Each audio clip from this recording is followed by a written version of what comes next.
एक बार की बात है कि एक गरीब बच्चा जो क्लास 8th में पढ़ता था वह अपने स्कूल जा रहा था। स्कूल जाते वक्त रास्ते में वह देखता है कि एक भारी भीड़ जमा है। उसे बच्चे के मन में भीड़ इकट्ठा होने का कारण जानने का भाव आता है, तो वह बच्चा उस भीड़ के पास जाकर देखता है। तब उसे पता चलता है कि वहाँ एक डीएम साहब उस क्षेत्र का निरीक्षण कर रहे थे और लोगों की समस्याओं को सुलझा रहे थे। यह सब देख वह भी बड़ा होकर डीएम बनने की सोचता है।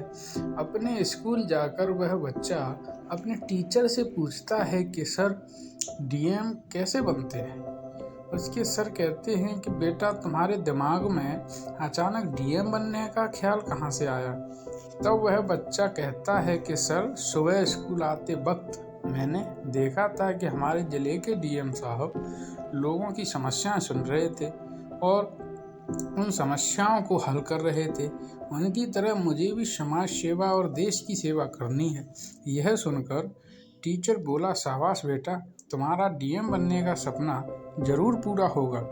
तो वह बच्चा पूछता है कि सर, डीएम बनते कैसे हैं। तब उसके सर कहते हैं कि डीएम बनने के लिए आईएएस बनना पड़ता है और आईएएस बनने के लिए सिविल सर्विसेज एग्ज़ाम देना पड़ता है। तो वह बच्चा बोलता है कि ठीक है सर, सिविल सर्विसेज एग्ज़ाम मैं भी दूंगा और आईएएस बनूंगा।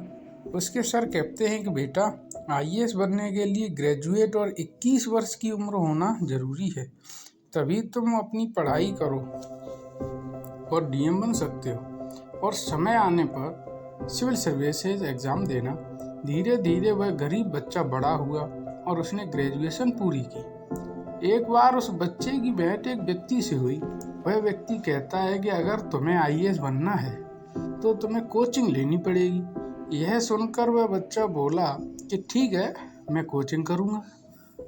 तभी वह व्यक्ति कहता है कि बेटा, एक बार कोचिंग की फीस की जानकारी जरूर कर लेना। यह कहकर वह व्यक्ति अपने रास्ते चला जाता है। वह बच्चा कोचिंग लेने कोचिंग इंस्टीट्यूट में जाता है और कोचिंग की सारी जानकारी लेता है। जानकारी में उसे पता चलता है कि कोचिंग फीस तो 1.5 से 2 लाख रुपए तक है। वह बालक उदास मन से अपने घर वापस आ जाता है। गरीब होने के कारण वह इतनी ज़्यादा फीस अफोर्ड नहीं कर सकता। वह अपनी माँ और पिता से कहता है कि हम इतनी फीस कहाँ से लाएंगे। उस बालक के माता पिता कहते हैं कि हाँ बेटा, सच में हम इतनी फीस कहाँ से इकट्ठी करेंगे, परंतु तुम चिंता मत करो। उसके पिता ने कहा, मैं और मेहनत करूँगा और तुम्हें फीस के लिए पैसे दूँगा।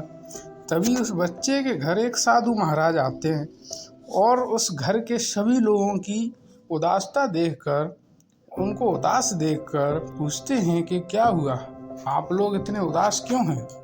तब वह बालक अपनी पूरी कहानी साधु महाराज को बताता है। यह सुनकर साधु महाराज उस बालक को समझाते हुए स्वाध्याय करने की सलाह देते हैं और कहते हैं कि बेटा, स्वाध्याय में अपार शक्ति होती है, तुम चाहो तो स्वाध्याय करके भी आईएएस बन सकते हो। इतना समझाने के बाद साधु महाराज चले जाते हैं। वह बालक स्वाध्याय करके आईएएस बनने का निर्णय लेता है और 2 साल कड़ी मेहनत और अभ्यास करने के बाद वह परीक्षा देता है और पहले ही प्रयास में सफल हो जाता है। अपने बेटे को सफलता मिलने की खुशी सबसे ज़्यादा माता पिता को ही होती है। उसके माता पिता बहुत खुश थे। आज उनके बेटे का सपना पूरा जो हुआ। दोस्तों, स्वाध्याय बहुत शक्तिशाली होता है। स्वाध्याय के दम पर हम हर परीक्षा में उत्तीर्ण हो सकते हैं, फिर चाहे आईएएस की परीक्षा हो